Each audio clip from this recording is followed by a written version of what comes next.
Ministers say they are preparing to take legal action against Iceland to recover billions of pounds paid out to British savers following the collapse of Iceland's banks.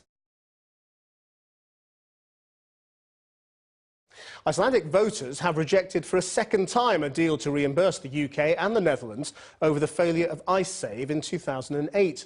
The row over the bill comes just a day before a government-appointed commission gives its first view of the future of banking in Britain.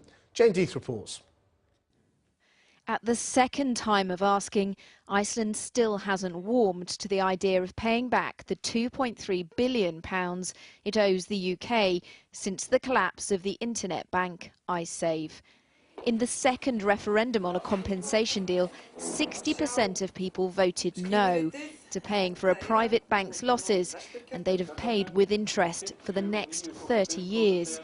The finance minister said there's no point asking them again. I think it's very hard to interpret this in any other way than the fact that the Icelandic people is not prepared to accept payments or shoulder burden unless there is a clear legal obligation to do so. It is obviously disappointing that it seems that the people of Iceland have rejected what was a negotiated settlement. And of course we respect the will of the Icelandic people in this matter, and we're going to have to now go and talk to the international partners with whom we work, not least the government of the Netherlands. And now it looks like this process will end up in the courts. There's a legal process going on.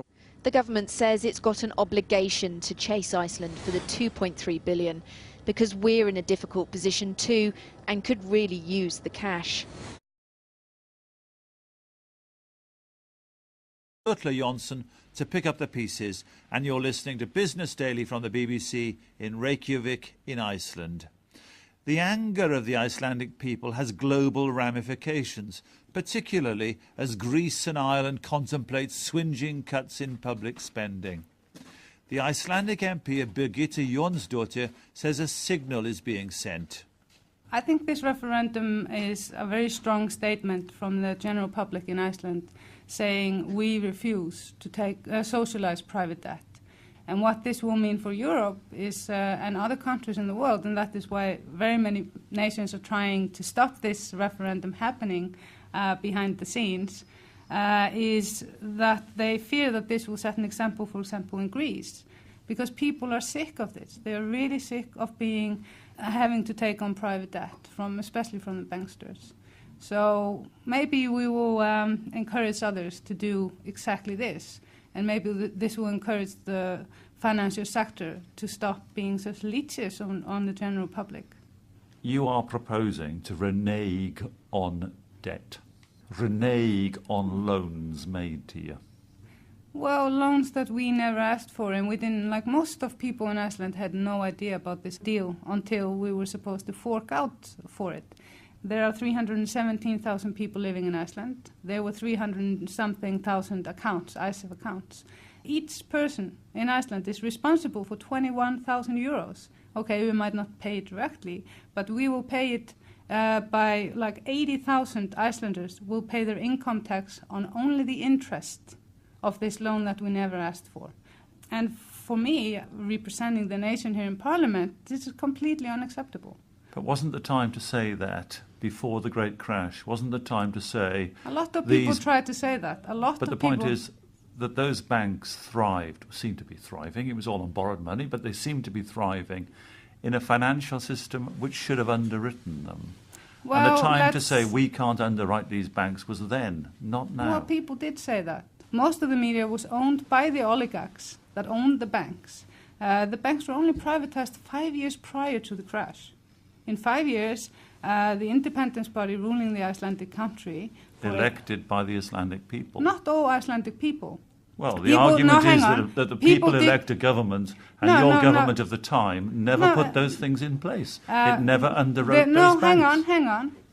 This is not true, because it was not. This is a classic thing for the financial sector. That this was a bank in England and the UK, and there was also a bank in Germany. An Icelandic bank. Yes.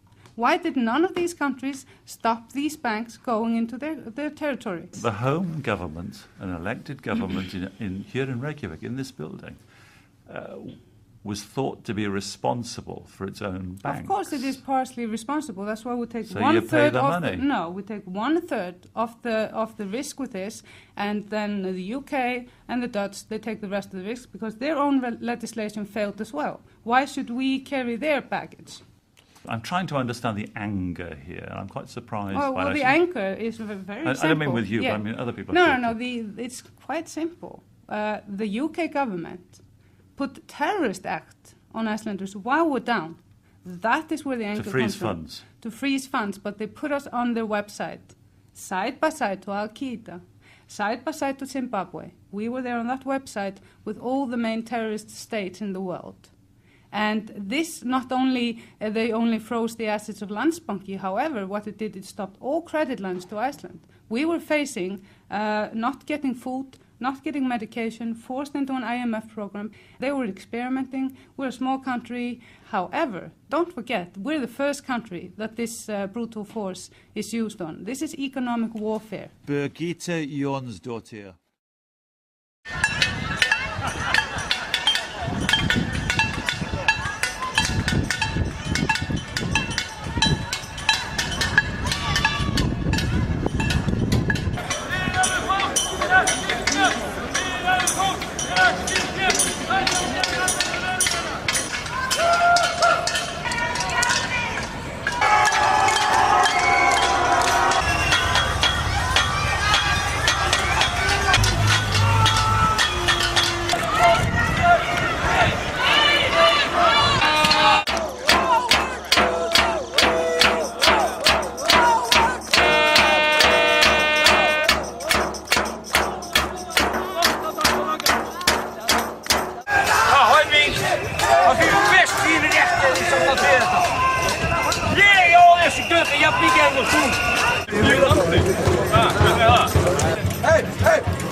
Frá lögreglu, við erum komin inn fyrir lokanir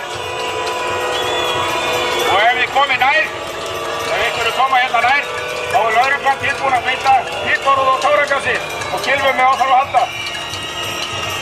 Lögreglumenn tilbúin með brúsana.